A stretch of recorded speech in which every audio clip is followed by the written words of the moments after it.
Pierre Bourdieu est un sociologue né en 1930. Il intègre l'École normale supérieure à partir de 1951 et obtient l'agrégation de philosophie. Après avoir servi en Algérie, il occupe un poste de directeur d'études. Il présente ses recherches dans une revue intitulée Actes de la recherche en sciences sociales en 1975 et enseigne la sociologie au Collège de France dès 1981. Tous les domaines du monde moderne le passionnent et l'incitent à approfondir ses recherches.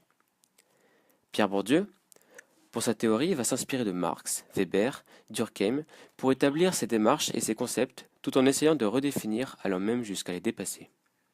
Plus tard, la notion de capital relève de l'approche économique et se traduit comme le résultat d'opérations d'investissement ou de biens transmis à travers l'héritage, et Bourdieu en distingue quatre types: le capital économique, culturel, social et symbolique.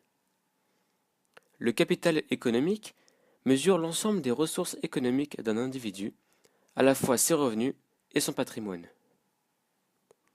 Le capital culturel mesure l'ensemble des ressources culturelles dont dispose un individu.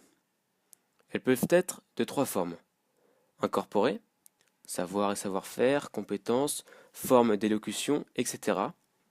De forme objectivée, possession d'objets culturels, et de forme institutionnalisée, titres et diplômes scolaires.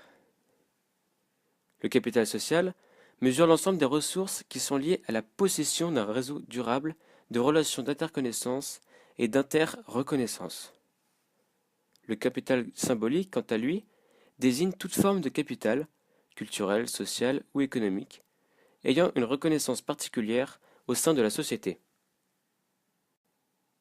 Parmi ces quatre types de capital, Pierre Bourdieu classe le capital économique et le capital culturel comme étant les plus pertinents et qui permettent d'établir des critères de différenciation dans la construction de la hiérarchie sociale.